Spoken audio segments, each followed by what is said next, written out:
The Jewish-Roman War of 66 to 73 AD marked a tumultuous period in ancient Judea's history. The conflict, marked by religious, political, and widespread social tensions, culminated in the devastating siege and destruction of Jerusalem by the Roman force under Titus.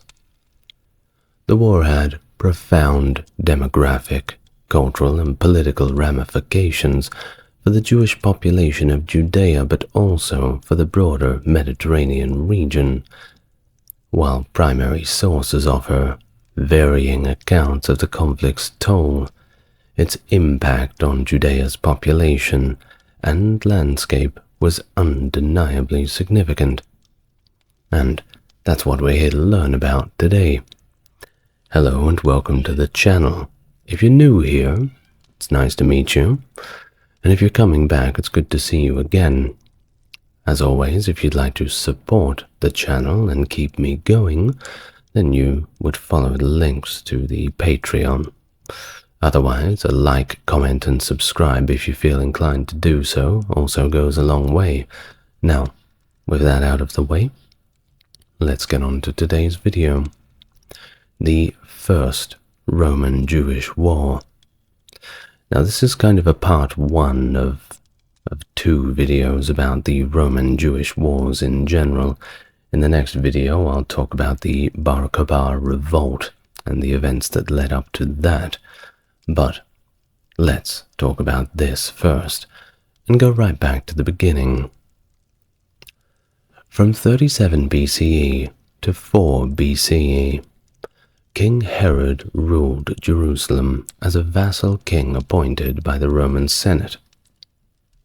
Herod the Great was infamous for his ruthless tactics to secure his throne, including the execution of all potential claimants from the previous Hasmonean dynasty. Even his own wife, who hailed from that lineage. To solidify his power, Herod established a new class of nobility loyal solely to him, known as the Herodians, and appointed high priests from unrelated families. Well, there's your primer on what kind of a bloke Herod was. His reign left a legacy of economic hardship, particularly among labor workers employed on his grand construction projects, of which there were numerous. Well, after his death, the economy deteriorated further, leading to widespread poverty and social unrest. The lack of effective leadership exacerbated the situation, leaving the region vulnerable to riots and contributing to the conditions that would eventually spark the Great Revolt. So, with the increasing dominance of the Roman Empire in the eastern Mediterranean, the Herodian dynasty, initially semi-independent, was formally integrated into the Roman Empire in 6 AD. This transition to a Roman province heightened tensions. The natives did not like it at all, and it culminated in a Jewish uprising led by Judas of Galilee in response to the census of Quirinius. After the death of Herod the Great and the removal of Herod Archelaus from power, the Romans appointed procurators, technically prefects before 41, to govern the Judeans. Initially, these Roman officials respected the Jewish customs and laws, permitting them to observe the Sabbath and granting exemptions from pagan rituals. They even minted coins without images, a departure from the practice elsewhere in the empire. During the years 7 to 26 AD, the province experienced relative calm. However, trouble resurfaced after 37, particularly under Emperor Caligula's reign. The underlying cause of tensions in the eastern part of the empire were admittedly multifaceted, including the influence of Greek culture, the implementation of Roman law, and the rights of Jews within the empire.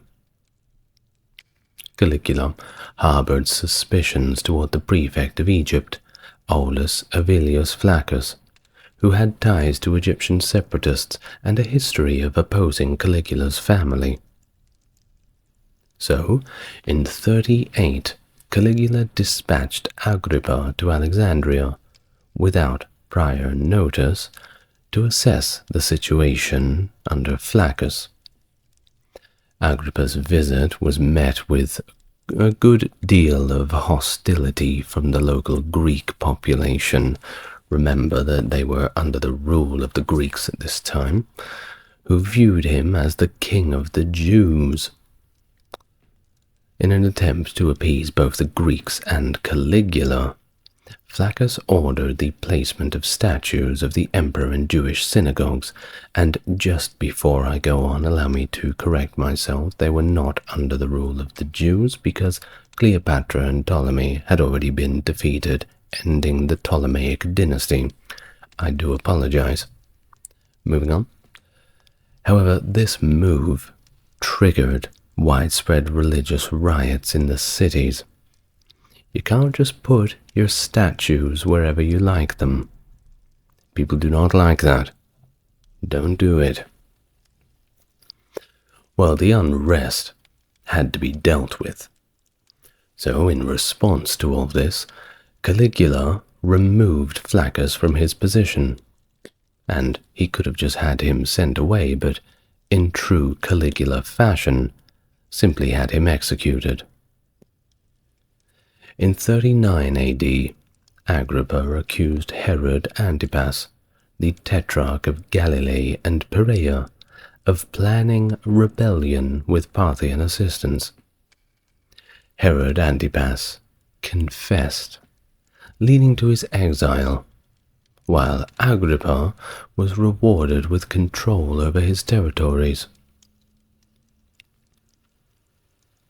In 40 CE, the next year, tensions flared up once again in Alexandria, with riots breaking out between Jews and Greeks. Now, the Jews were accused of a grievous crime, and that crime was failing to honor the emperor, and disputes also arose in other cities like Jamnia. Now, angered by the erection of a clay altar, Jewish protesters decided to take matters into their own hands and destroyed it themselves. In response, Caligula ordered the erection of a statue of himself in the Jewish Temple of Jerusalem.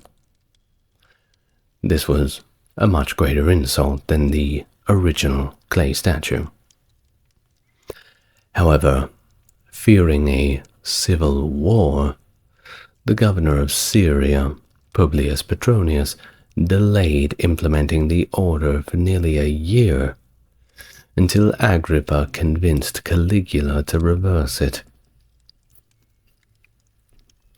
In the year 46, some 6 years later, an uprising erupted in the Judea province, instigated by two brothers, Jacob and Simon, and this lasted for 2 years until 48 AD.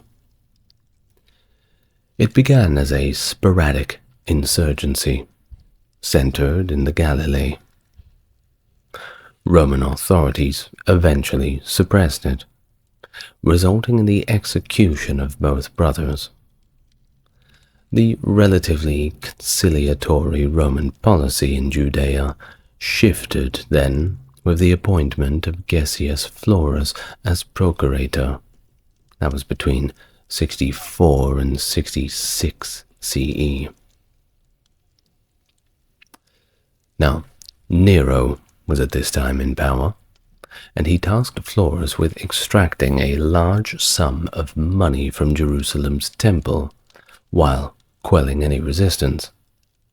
This, of course, was not received very well by those who frequented the temple in Jerusalem, and it led to tensions. When Florus seized funds from the temples, he justified it as reclaiming unpaid taxes. This action, along with subsequent upheavals, sparked a great deal of rioting in Jerusalem. Charismatic insurgents, supported by armed bands, entered the city, igniting a period of revolt against Rome and internal conflict among different factions. Attempts to seek support from the governor of Syria, Cestius Gallus, proved to be futile, intensifying the revolt and leading to the formation of various revolutionary groups.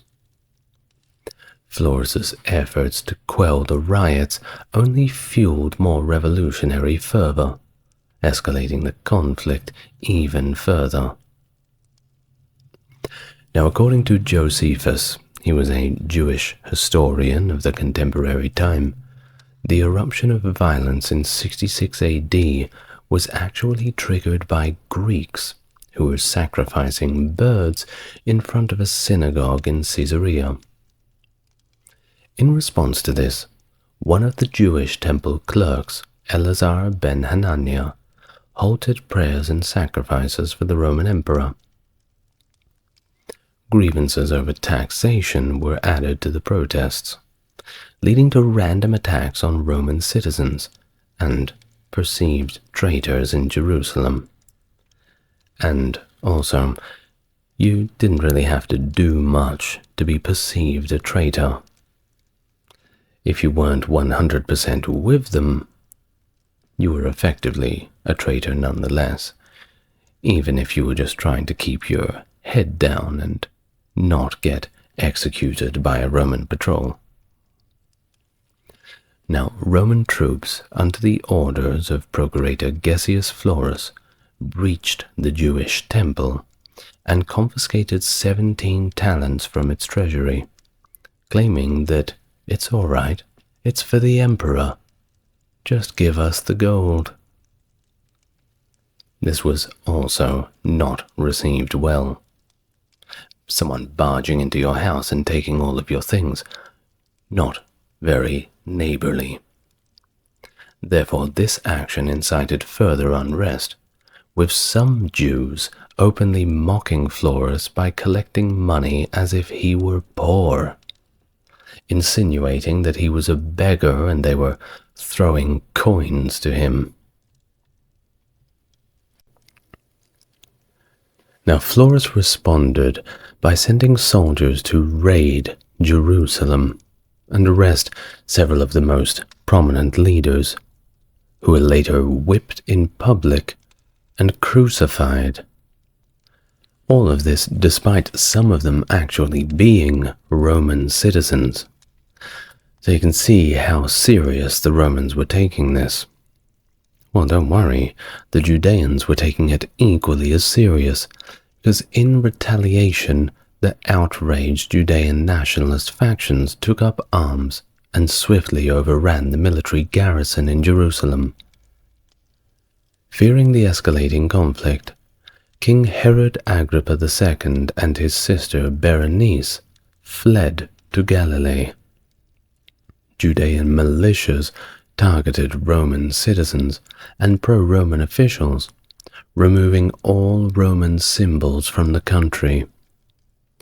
The rebel faction Sicari seized the Roman garrison at Masada, capturing their fortress. Initially, the violence had stemmed from internal factional conflicts between Jews supporting the rebellion and those who opposed. But the conflict resulted in significant loss of life either way, including the former high priest Ananias. The Roman garrison on Jerusalem's western border was besieged, and unable to aid those against the rebellion. Eventually, the garrison surrendered under the command of Metilius in exchange for safe passage from the city. However, the Jewish rebels, led by Eleazar, slaughtered all surrendered soldiers, except Metilius, who was compelled to convert to Judaism, or end up like the rest of the soldiers. According to 4th century church fathers Eusebius and Epiphanius of Salamis, Jerusalem's Christian community fled to Pella before the outbreak of the war. Smart choice. Well, in response to the unrest in Judea, Cestius Gallus, the legate of Syria, mobilized the Syrian Legion 12 Fulminata, reinforced with units from 3 Gallica, 4 Scythica, and 6 Ferrata, along with auxiliaries and allies, totaling approximately 30 to 36,000 troops. Certainly a formidable force. The Syrian legion swiftly captured Narbater and Sepphoris, with the latter surrendering without resistance. Judean rebels retreated to Adzamon Hill, but were defeated there after a brief siege. Advancing further, Gallus reached Acre in western Galilee, then marched on Caesarea and Jaffa, where around 8,400 people met the sword. Continuing the campaign, Gallus seized Lydda and Aphek, and clashed with Jerusalemite rebels in Geva, suffering significant losses to Judean rebels led by Simon Bar Kokhba, reinforced by volunteers from Adiabene. The Syrian legion then laid siege to Jerusalem, but inexplicably withdrew back towards the coast.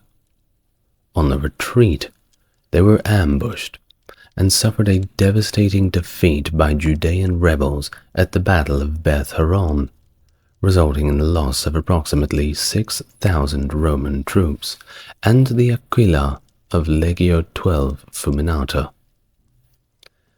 Gallus then fled to Syria, leaving his troops behind in quite a disarray. Following the victory at Beth Horon, the Judean militias, comprising various factions, attempted to expand their control to Ascalon, but failed to take the city, suffering heavy losses to the defending Roman garrison.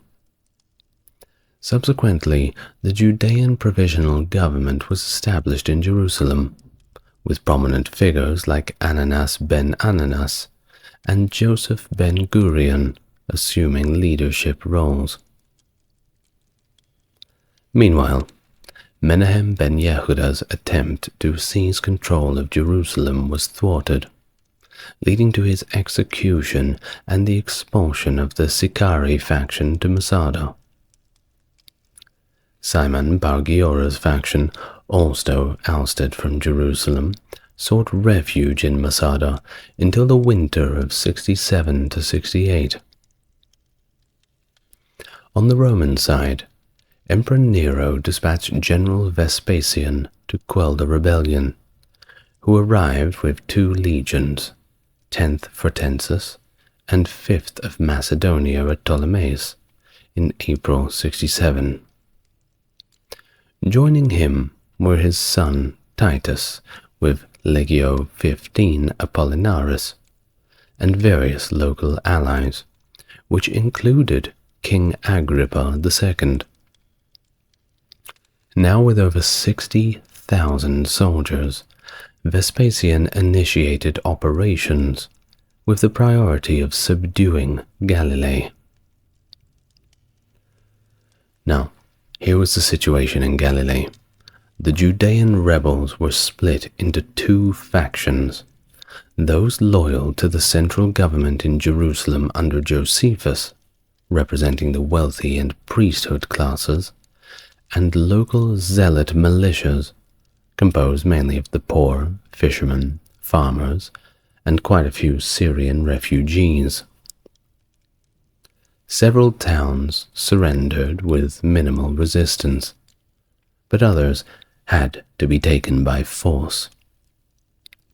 Josephus recounts detailed sieges of Tarichaea, Jotapata, Gamla, while Giscala, a zealot stronghold, fell as its leaders ran away and fled to Jerusalem.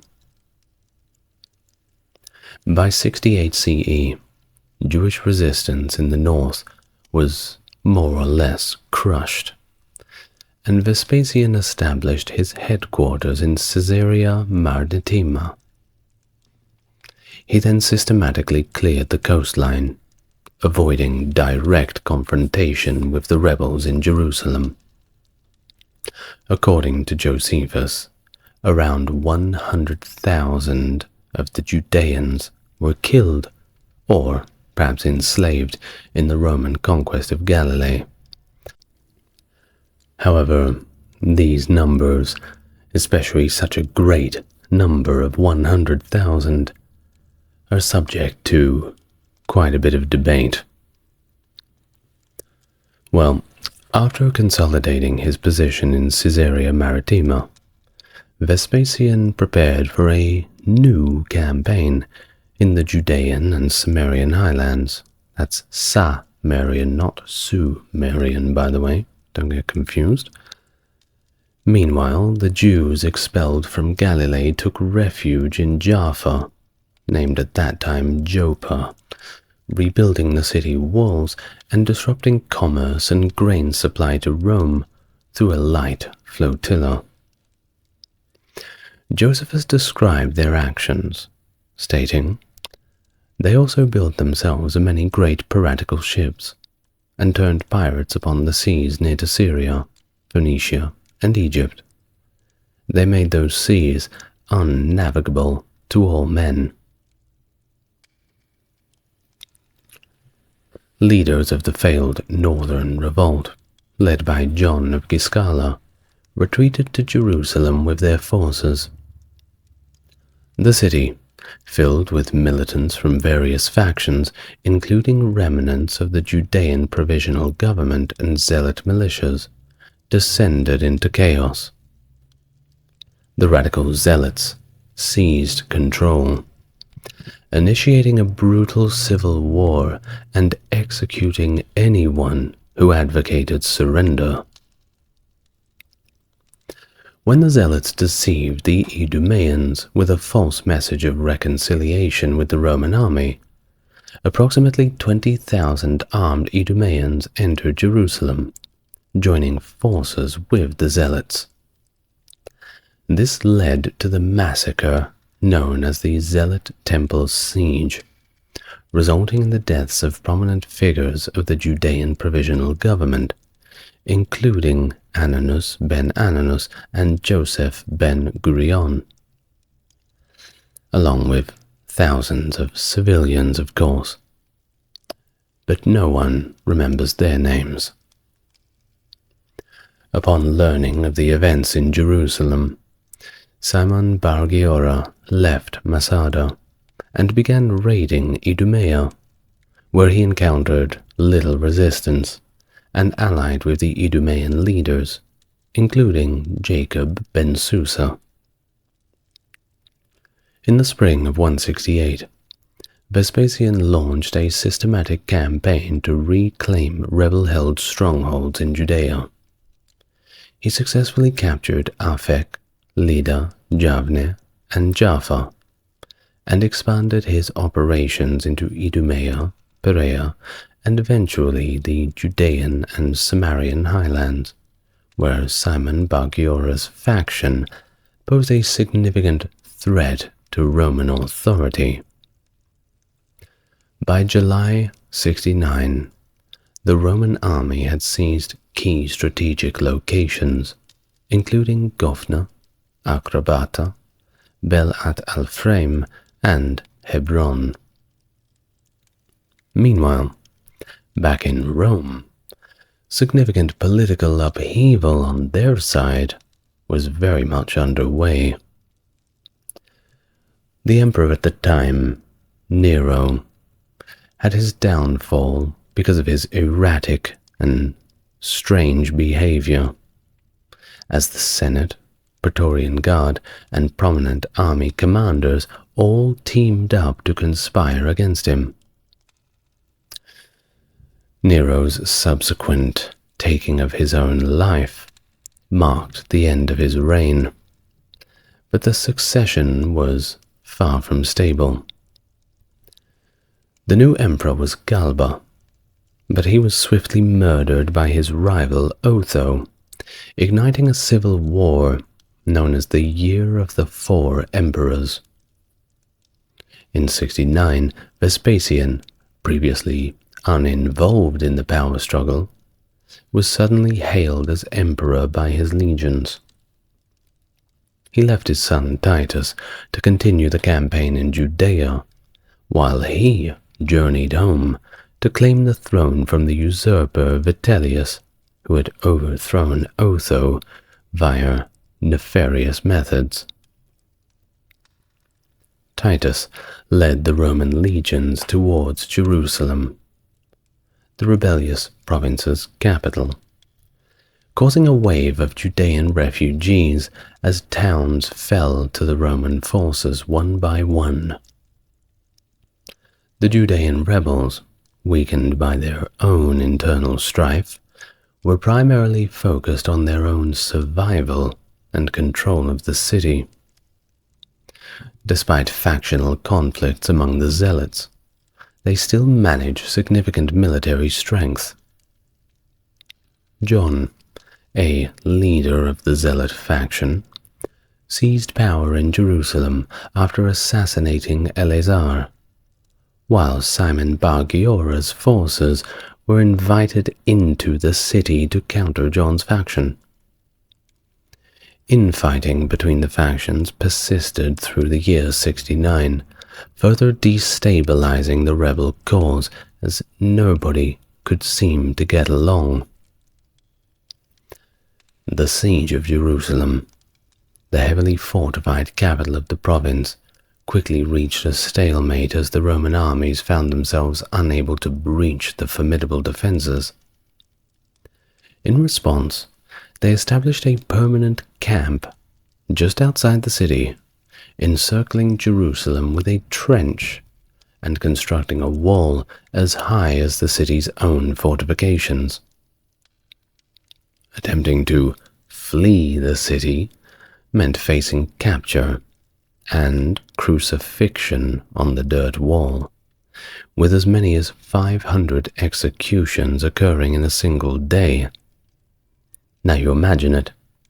You climb up that wall thinking, I'm sick of this, I'm getting out of here. And the first thing you see is not your freedom, but the hundreds of squirming and screaming unfortunates nailed up to crosses, staring back at you, begging you not to go any further. More than a little horrifying, isn't it? Well, that's how the siege was. As Romans began constructing siege ramparts, two rival zealot leaders, John of Giscala and Simon Bar Kokhba, reluctantly joined forces to defend the city. However, their internal conflicts only persisted, exacerbated by the deliberate burning of stockpiled food supplies by the zealots. This act, intended to galvanize resistance against the siege, instead simply led to widespread starvation among the defenders. Contemporary historian Tacitus, you all know him, describes the dire situation within Jerusalem, noting the relentless resolve of its besieged inhabitants. Men, women, and even children alike took up arms showing unwavering determination and a willingness to fight to the death rather than surrender or face expulsion from their homeland.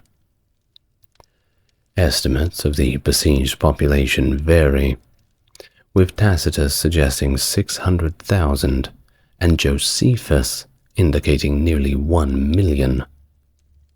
This included pilgrims who had come to Jerusalem for Passover festivities, but upon arriving, found themselves trapped and doomed within the besieged city. In the summer of 70 CE, the following year, after a grueling siege of 7 months, Titus and his forces finally reached the walls of Jerusalem.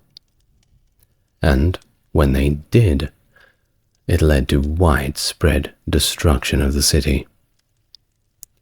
The Romans strategically targeted the weakest points of the city's defenses, successfully breaking through the third and second walls by the end of May. Throughout the final assault, the Zealots, led by John of Giscala, fiercely defended the temple, while the Sicari, under Simon ben Giora, held the upper city.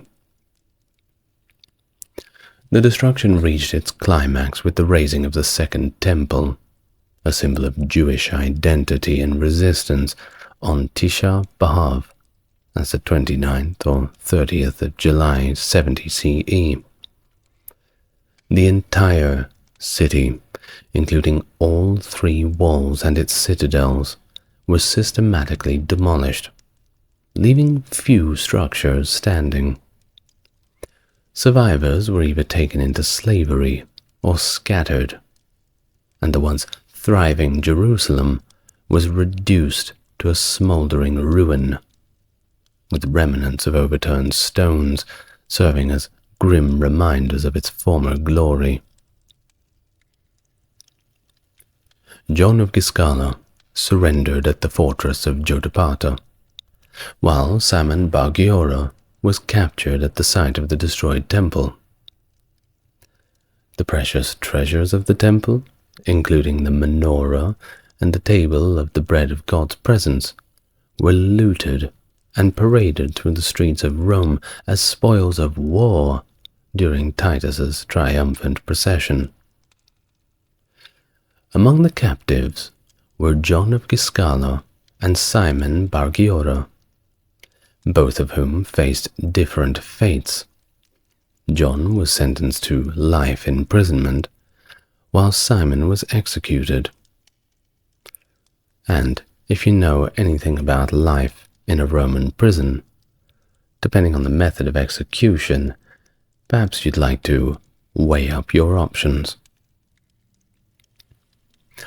However, the fall of Jerusalem did not immediately quell all resistance in Judea, as isolated pockets of insurgency persisted as late as 73. Nonetheless, the capture and destruction of Jerusalem marked the decisive end of the Jewish revolt and solidified Roman dominance in the region. This pivotal event in history was commemorated with the construction of the Arch of Titus in Rome, which immortalized the spoils of war from the sacking of Jerusalem. Now, in the following year, the spring of 71, after Titus departed for Rome, Sextus Lucilius Bassus was appointed as the new military governor, tasked with completing the pacification of Judea, leading the formidable 10th Fretensis Legion. Bassus embarked on a series of campaigns to subdue the last remaining pockets of resistance. He successfully captured Herodium, and then ventured across the Jordan River to seize the fortress of Macarius, situated on the shores of the Dead Sea. Continuing his advance, Bassus pursued and defeated a group of 3,000 Judean rebels under the leadership of Judah ben Ari in the forests of Jardus, located on the northern shore of the Dead Sea. However, due to an unexpected illness, Bassus was unable to fulfill his mission and passed away before its completion. He was then succeeded by Lucius Flavius Silva, who assumed command and directed his forces towards the final bastion of Judean resistance, the city of Masada. In the autumn of 72, Silva led Legio X, accompanied by auxiliary troops and thousands of Jewish prisoners, totaling 10,000 soldiers, in a determined assault on Masada. Despite his orders for surrender being rebuffed, Silva established multiple base camps and encircled the fortress with fortifications. According to the Jewish historian Josephus, when the Roman forces finally breached the walls of Masada in 73, they were met with a grim sight. The defenders, numbering 967 in total, had chosen, instead of surrender, to take their own lives. Only 7 survivors, spared by chance, were found among the ruins of the citadel.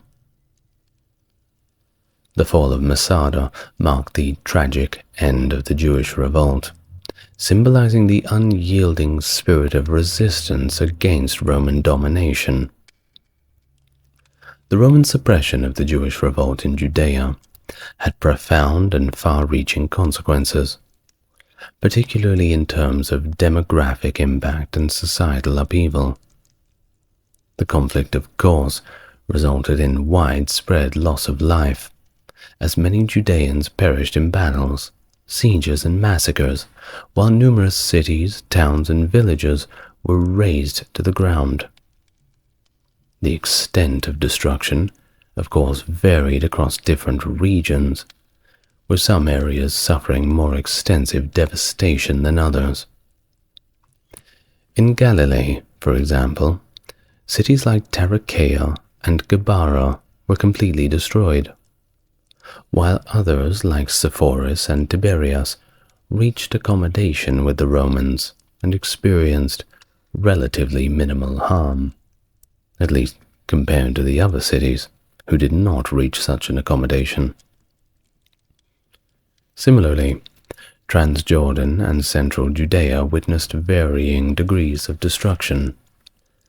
However, it was Judea proper, especially the Judean mountains, that bore the brunt of the devastation, culminating in the utter destruction of Jerusalem, where more than 90%, that's right, 90, of the population perished.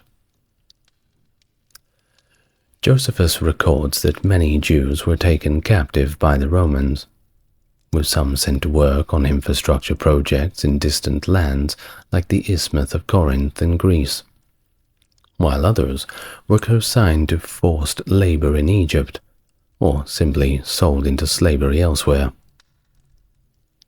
It's estimated that 1/3 of the Jewish population in Judea died during this revolt, with many succumbing to famine, disease, or violence, and another 10th being captured and subject to harsh treatment and enslavement. Well, despite the immense loss of life and destruction of the temple, the life of the Judeans persisted. However, discontent with Roman rule, of course, continued to simmer beneath the surface, eventually erupting into the Bar Kokhba Revolt of 132 to 136. This rebellion, though ultimately crushed by the Romans, further destabilized the region and contributed to the eventual depopulation of Judea proper.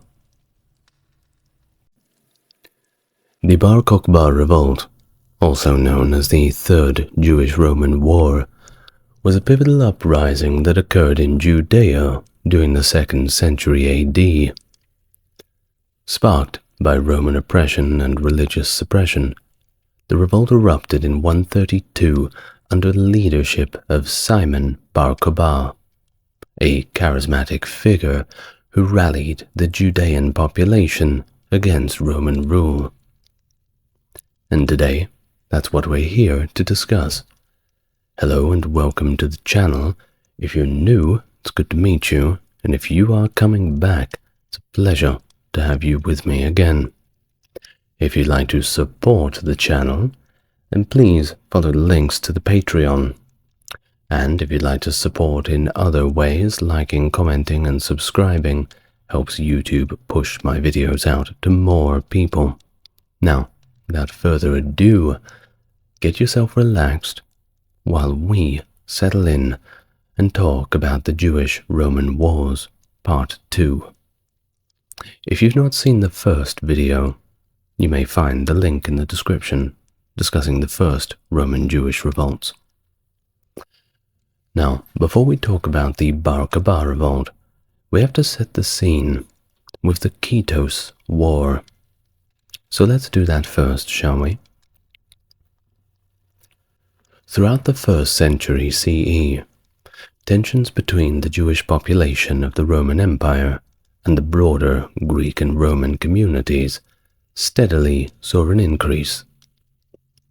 These escalations were marked by various violent incidents, primarily occurring in Judea, where segments of the Judean populace sporadically rebelled against their Roman rulers. Additionally, notable events unfolded in other regions of the empire, such as the infamous Alexandria pogroms, which targeted the sizable Jewish community in the Roman province of Egypt. Despite these challenges, the Jewish diaspora generally thrived across the Roman Empire, with the notable exception of Alexandria. In many instances, the Jews relied on Roman authorities to safeguard their rights and interests within the imperial framework. Now, just quickly, to talk about the First Roman-Jewish War. The culmination of mounting tensions first began in 66 CE. It was initially sparked by the religious and cultural differences between the Greek and Jewish populations. The conflict escalated due to anti-tax protests and violent acts against Roman citizens. As hostilities intensified, the Roman military garrison in Judea itself found itself overwhelmed by the rebel forces, prompting the flight of the pro-Roman king Herod Agrippa II and other officials to the region of Galilee. In response, Cestius Gallus, the legate of Syria, dispatched the Syrian army, including 12th Fulminata Legion and auxiliary troops, to quell the uprising. However, the legion suffered a rather surprising defeat at the hands of Jewish rebels in the Battle of Betar, which sent quite a shock through the Roman leadership. Following this setback, the task of suppressing the revolt was entrusted to General Vespasian and his son Titus. They assumed 4 legions and commenced a systematic campaign beginning in Galilee in 67. The war culminated with the siege and eventual destruction of the rebel stronghold in Jerusalem in 70 AD by legions under the command of Titus. Subsequent operations resulted in the defeat of remaining Jewish strongholds, marking the end of the First Rebellion. Once more, if you want more detail, including some rather gory and macabre aspects, I refer you to the first video. Now, moving forward a little more, in 115 AD, Emperor Trajan was leading a military campaign against the Parthians in the eastern region. The Roman intervention was triggered by the Parthians installing a pro-Parthian ruler in the Kingdom of Armenia, a territory traditionally within the Roman sphere of influence. This move, which naturally violated the established balance of power, inevitably led to a conflict. As Trajan's forces marched triumphantly through Mesopotamia, Jewish insurgents in the rear began launching attacks on the small Roman garrisons that were left behind. Simultaneously, a rebellion erupted in the distant Cyrenaica, which quickly spread to Egypt and Cyprus, igniting unrest back in Judea. The uprising, centered in Lydda, posed a threat to the vital grain supply route from Egypt to the front line. The rebellion rapidly extended to recently conquered provinces, with cities boasting significant Jewish populations such as Nisibis, Edessa, Seleucia, and Arbela, which is now the modern city of Erbil in Iraq, who joined the revolt and massacring their small Roman garrisons. The Romans, unfortunately, did not stand a chance against the hordes of rebels with whatever weapons they could summon up. In Cyrenaica, a leader known as Lucaus or Andreas, who had declared himself king, led the rebellion, according to Eusebius of Caesarea. His followers destroyed numerous temples, including those dedicated to Hecate, Jupiter, Apollo, and Artemis, as well as key Roman symbols such as the Caesareum, the Basilica, and even the public baths. The Christian historian Orosius from the 4th century documented that the violence devastated Cyrenaica to such an extent that the Emperor Hadrian had to establish new colonies in an attempt to repopulate the region. Let's hear from Orosius now. He says, "The Jews waged war on their inhabitants throughout Libya in the most savage fashion, and to such an extent that the country wasted that its cultivators had been slain. Its land would have been remained utterly depopulated, had not Emperor Hadrian gathered settlers from other places and sent them thither, for the inhabitants had been wiped out." Now, to the situation in Egypt. Lucaus led the rebels to Alexandria, where they entered the city after it was abandoned by the Roman governor Marcus Rutilius Lupus. Once they entered it, they set it on fire. Egyptian temples and the tomb of Pompey were completely destroyed.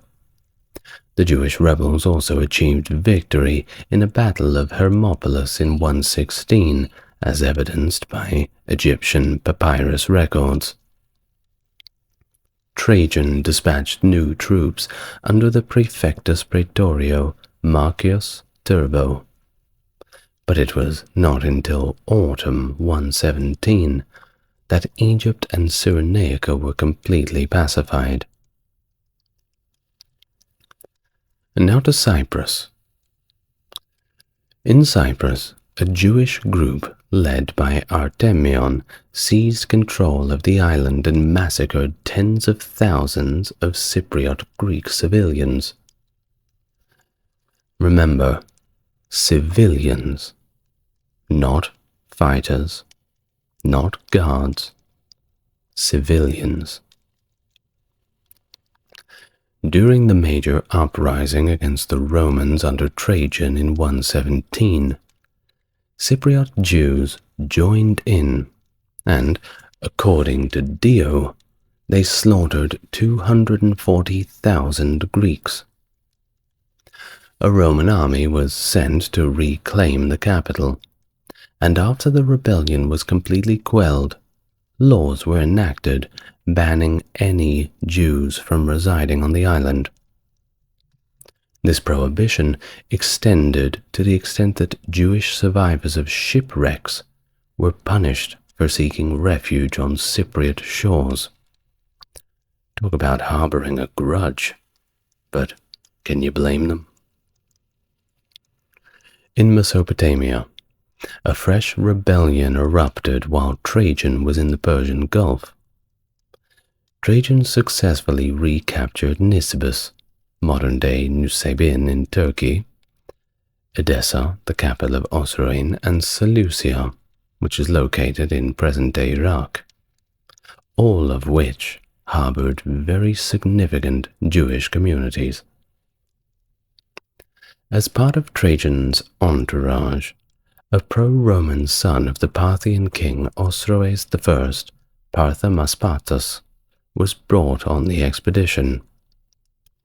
Trajan crowned him as the king of the Parthians in Ctesiphon. The ceremony is described in a source by Cassius Dio, where Trajan elevated Parthamaspates to the throne and adorned him with the diadem, fearing potential Parthian revolt.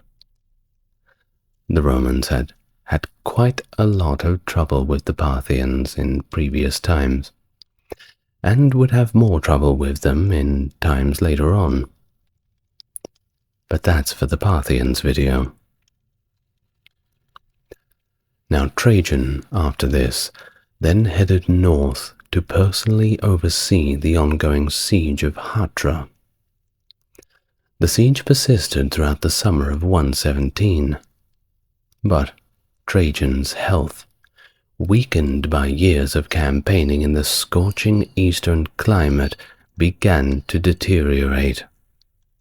Opting to return to Rome to recuperate, Trajan sailed from Seleucia. However, his condition began to worsen, and it was worsening rapidly, leading to his death upon reaching Selinus in Cilicia. Shortly after, Hadrian succeeded him as emperor. Now back in Judea, the Jewish leader Lucius sought refuge after fleeing from Cyrenaica. Marcius Turbo, pursuing him, executed Julian and Pappus, prominent leaders of the rebellion. Lucius Quietus, having conquered the Jews in Mesopotamia, assumed command of the Roman army in Judea and besieged Lydda, where rebel Jews had gathered under Julian and Pappus. The situation became increasingly dire, with the renowned patriarch Rabban Gamaliel II allowing fasting even during Hanukkah. Other rabbis disapproved of this measure.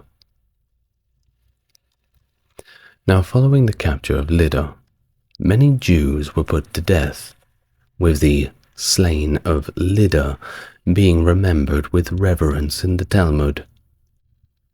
The rebel leaders, Pappus and Julian, were among those executed, becoming martyrs among the Jews. Just ask any Jew, he'll tell you. Lucius Quietus, once esteemed by Trajan, lost his command following Hadrian's accession and was later killed under unknown circumstances, possibly on Hadrian's orders in the summer of 118. Hadrian opted to end the conflict, abandoning several of Trajan's eastern conquests to stabilize the eastern borders. And despite relinquishing control over Mesopotamia, he installed Parthamaspates as the king of a restored Osroene. Osroene would remain a buffer state between the two empires for the next century. Back in Judea, tensions persisted, and this prompted the Romans, under Hadrian's directive, to station the Legio Six Ferrata permanently in Caesarea Maritima.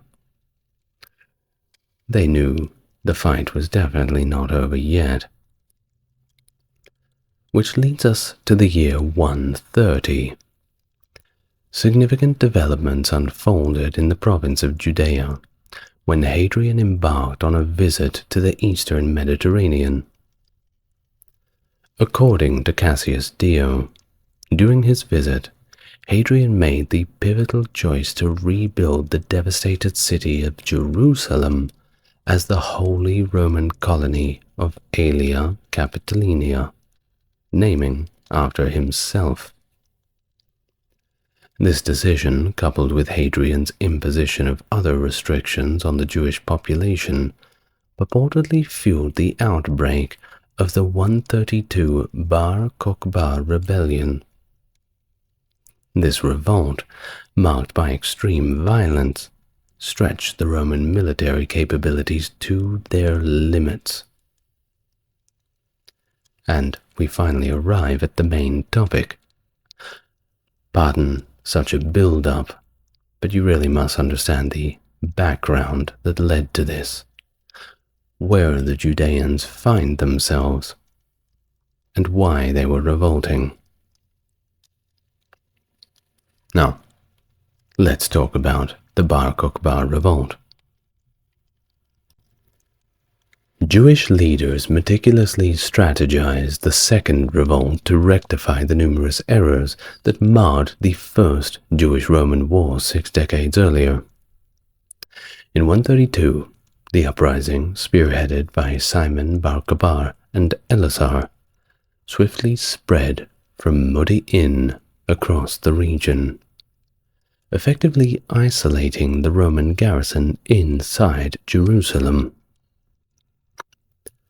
Although Rufus initially led the rebellion, his disappearance from historical records after 132 remains a little bit of a mystery. While following the outbreak of the revolt, Bar Kokhba's insurgents dealt significant blows to Legio X Fretensis, stationed in Aelia Capitolina, which was another name for Jerusalem. With Legio X and Legio VI unable to quell the rebellion, reinforcements were urgently dispatched from nearby provinces.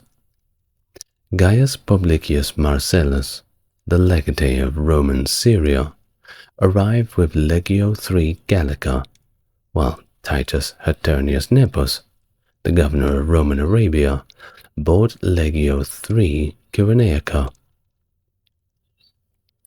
Some historians suggest that Legio XXII Deatoriana was also dispatched from Arabia Petrea, but met its demise in an ambush en route to Aelia Capitolina, potentially leading to its disbandment. Additionally, Legio II Traiana Fortis, previously stationed in Egypt, likely arrived in Judea during this phase. According to rabbinic sources, Bar Kokhba commanded around 400,000 men at the rebellion's peak. The sudden outbreak and initial success of the revolt caught the Romans off guard.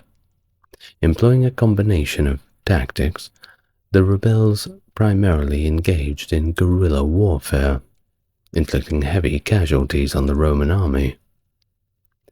This perspective finds support in Cassius Dio's account, suggesting that the revolt commenced with covert assaults aligned with the preparation of hideout systems.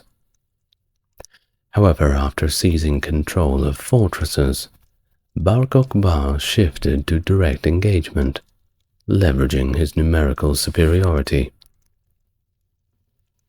Simon Bar Kokhba assumed the title Nasi Israel and governed over a quasi-independent entity named Israel for more than 2.5 years. Rabbi Akiva, a prominent Jewish sage and spiritual leader of the revolt, hailed Simon Bar Kokhba as the Jewish Messiah and bestowed upon him the Aramaic patronymic Bar Kokhba, signifying son of a star, alluding to the star prophecy in Numbers 24:17, that being a star rises from Jacob. Now, although the name Bar Kokhba is not found in the Talmud, it appears in ecclesiastical sources. The era of Israel's redemption was proclaimed, contracts were formalized, and a significant quantity of Bar Kokhba Revolt coinage was minted over foreign coins. Well, as the Roman army advanced slowly, severing supply lines, the rebels resorted to prolonged defensive strategies. The defense infrastructure of Judean towns and villages primarily relied on extensive networks of hideout caves, constructed in abundance across almost every populated area. Many households utilized subterranean hideouts, where Judean insurgents sought to withstand the Roman supremacy by exploiting the narrow passages and even launching ambushes from underground. These cave systems, often interconnected, served not only as shelters for the rebels, but also for storing provisions and offering refuge to their families. Hideout systems were extensively deployed in the Judean hills, the deserts, northern Negev, and to a lesser extent in Galilee, Samaria, and the Jordan Valley.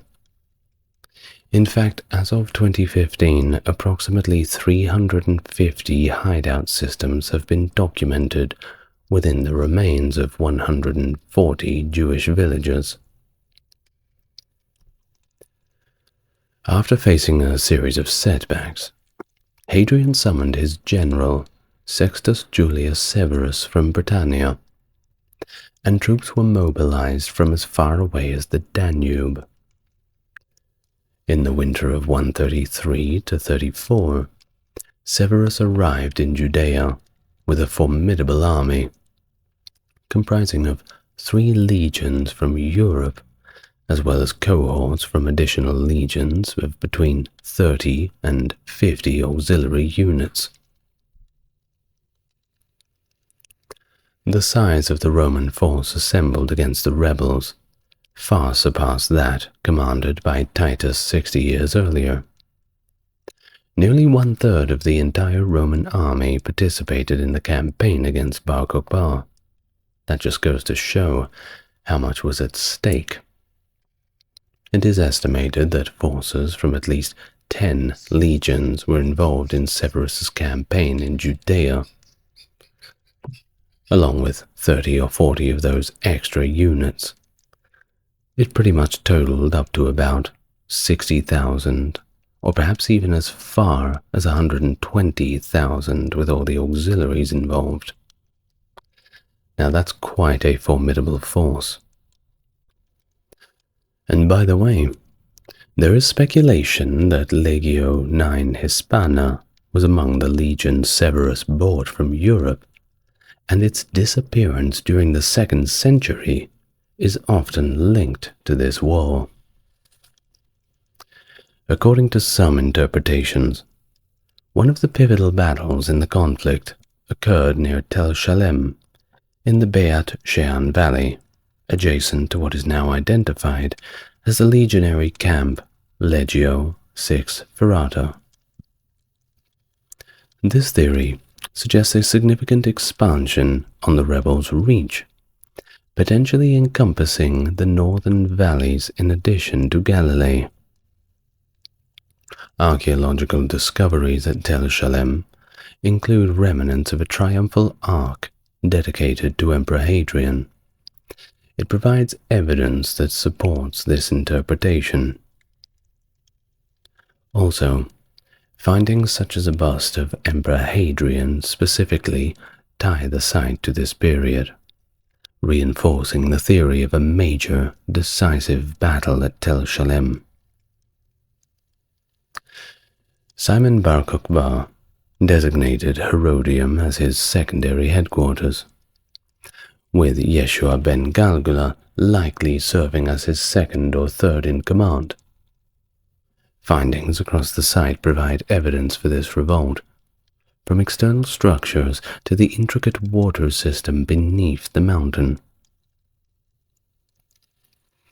Now, it leads us into the final phase of these revolts, where the Romans began to get the upper hand. Bar Kokhba began to experience a loss of territorial control, except for the vicinity of the Betar fortress, where he made his last stand against the Romans. Well, following the loss of many strongholds, Bar Kokhba and his remaining forces retreated to that fortress of Betar, which came under siege in the summer of 135. Legio 5 Macedonica and Legio 11 Claudia are reported to have participated in this siege. Now, according to Jewish tradition, the fortress fell and was destroyed on the fast of Tisha B'Av, a day of mourning for the destruction of the first and second Jewish temples. Salt in the wound, perhaps. Rabbinical accounts attribute the defeat to Bar Kokhba's suspicion of his maternal uncle, Rabbi Elazar Hammodai, whom he allegedly killed for suspected collaboration with the enemy, thereby forfeiting his divine protection. The aftermath of Betar's capture is described as a massacre in the historical sources that we have. The Jerusalem Talmud records that the death toll in Betar was staggering, with the Romans reportedly continuing to slaughter until their horses were submerged in blood up to their nostrils. Perhaps they've taken a little bit of poetic license with that, but you get the point. There was an inordinate amount of killing. Now, according to a rabbinic midrash, 8 prominent members of the Sanhedrin were executed by the Romans. That was Rabbi Akiva, Hanina bin Teradion, Rabbi Huspith, Elazar bin Shemamua, Hanina ben Hakanai, Jeshbab the scribe, Judah ben Dama, and Judah ben Bava, all gone in the same day. Now, the exact date of Akiva's execution is debated, with some place it at the outset of the revolt based on the Midrash, while others connect it to the later stages. Either way, the rabbinic narrative depicts excruciating tortures. Akiva was flayed with iron combs. Ishmael had his scalp slowly taken off, and Hanina was burned at the stake with wet wool and a Torah scroll wrapped around his body to prolong the suffering. Certainly not a good way to go. But what about Bar Kokhba? Well, his fate remains a little uncertain, with Babylonian Talmud traditions suggesting that he died from a snake bite or natural causes during the Roman siege, or possibly by order of the Sanhedrin as a false messiah. Lamentations, Rabbah, mentions that Bar Kokhba's head was presented to Emperor Hadrian after the siege of Betar. Now, after the fall of the city, the Roman forces engaged in their systematic killings, systematically destroying all of the remaining Jewish villages and hunting down any refugees they could find.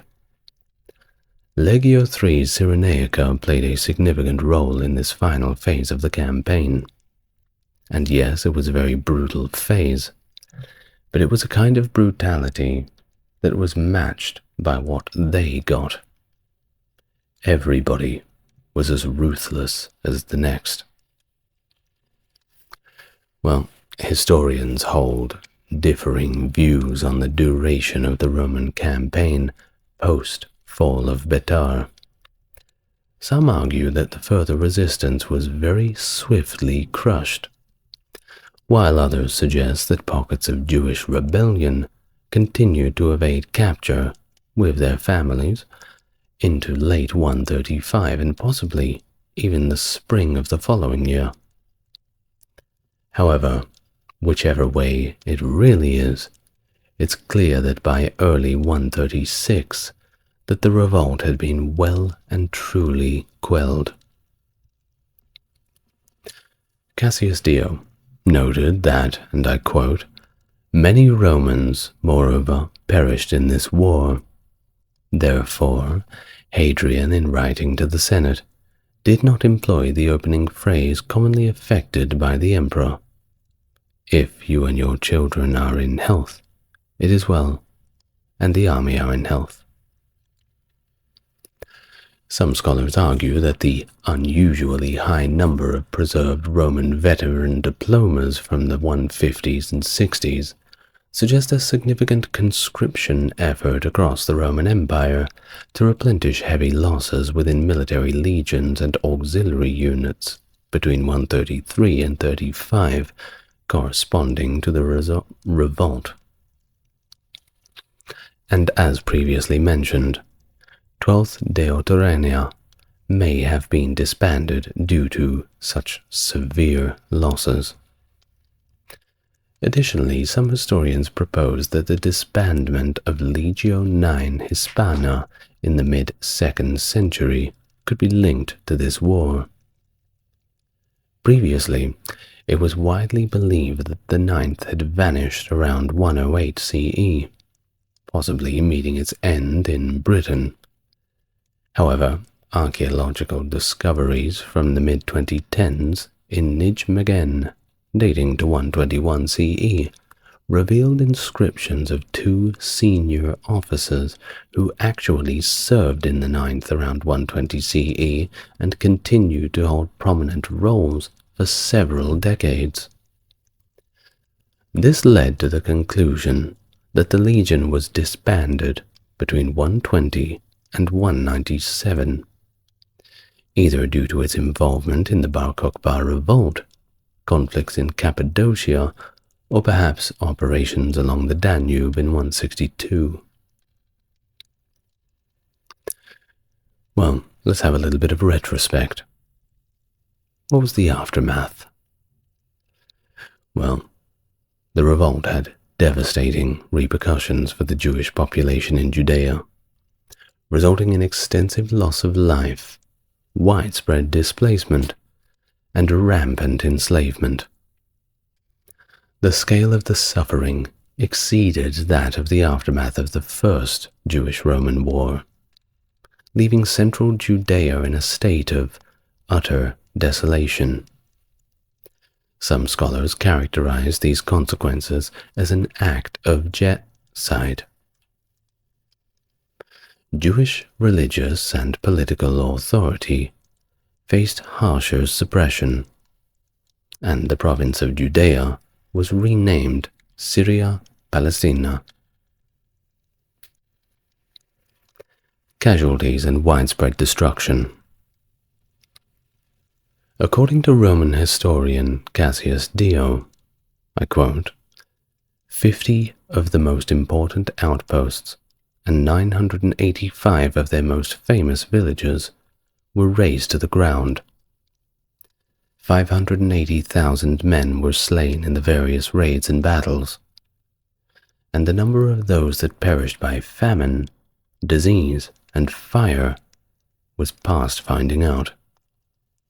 Thus, nearly the whole of Judea was made desolate. That's from Cassius Dio's History of Rome, section 6914. And it's Probably true, because excavations reveal that every village in the region of Judea had been destroyed in the revolt. Most Roman period settlements in Judea show layers of destruction or abandonment, suggesting that Jewish settlement had been almost entirely wiped out by the end of the revolt. Now, of course, it is suggested by some modern observers that Dio had exaggerated some numbers. However, a lot of people think that they're highly plausible, given accurate Roman census declarations. Well, either way, it wasn't just Judea. Jews were expelled from Jerusalem and various other districts, including Gophna, Herodion, and Akraba. Post-revolt Judea, though, saw the replacement of the departing Jewish population with a mixed populace, consisting of Roman veterans and immigrants from the western parts of the empire. These settlers occupied areas such as Aelia Capitolina and its surroundings, administrative centers, main roads, and the Judean countryside. Additionally, immigrants from neighboring provinces like Syria, Phoenicia, and Arabia made their way to the region and settled. Villages in the direct vicinity of Jerusalem were all depopulated, and arable land that was owned by Jews confiscated. To address these vacant villages, Roman and later Byzantine authorities initiated the construction of estate farms and monasteries, benefiting the nobles and the church.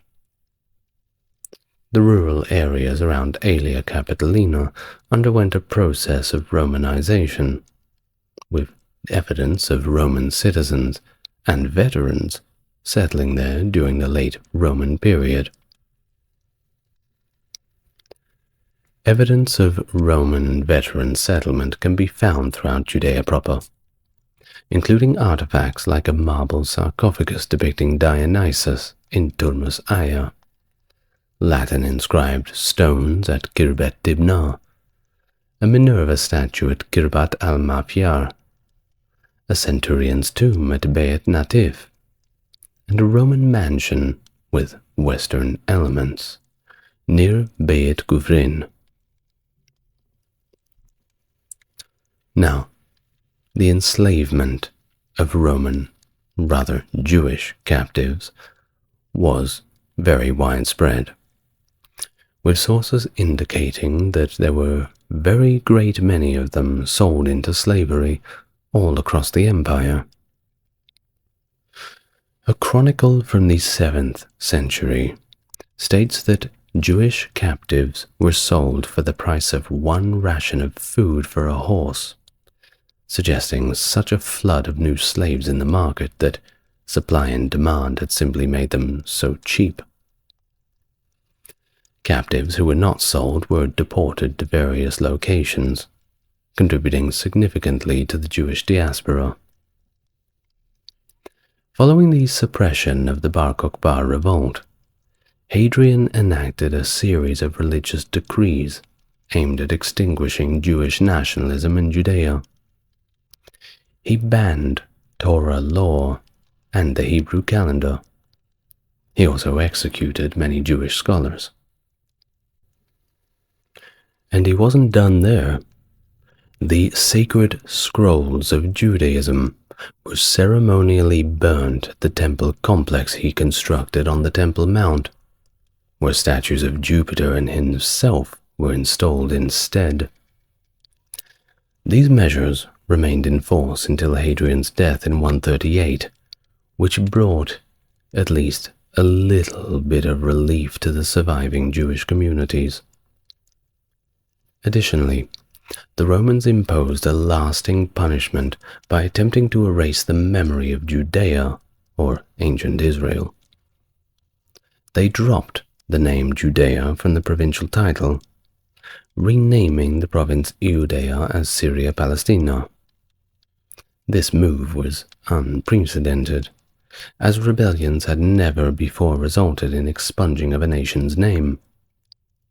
Furthermore, in an effort to ensure the prosperity of the newly established Roman colony of Aelia Capitolina, Jews were prohibited from entering except on the day of Tisha B'Av. By severing the association of Jews with Judea and forbidding them to practice Judaism, Hadrian sought to eradicate a nation that had inflicted significant casualties on the Roman Empire. And that's the end of the story for the Second Roman-Jewish War, or the Jewish-Roman War, whichever side you're on. But like any other page of history, it's just another way of looking at it in a detached manner. Well, it was interesting, to say the least, wasn't it? I hope you learned something. I hope you enjoyed yourself and managed to relax as we go through the old world. I'd like to thank my Mega Chad tier patron, Stark Factory, who is a complete and utter Chad, making a great contribution to the channel. If you would like to make a contribution, you need only follow the links to the Patreon, which are supplied in the comments and description. Otherwise, you can just enjoy the videos in whichever way you see fit. Well, with that, thank you very much for listening again. I've been your guide for this evening. Wherever you are in the world, look after yourself and those around you, and don't forget to drink plenty of water. I'll see you in the next video. Good night, everyone.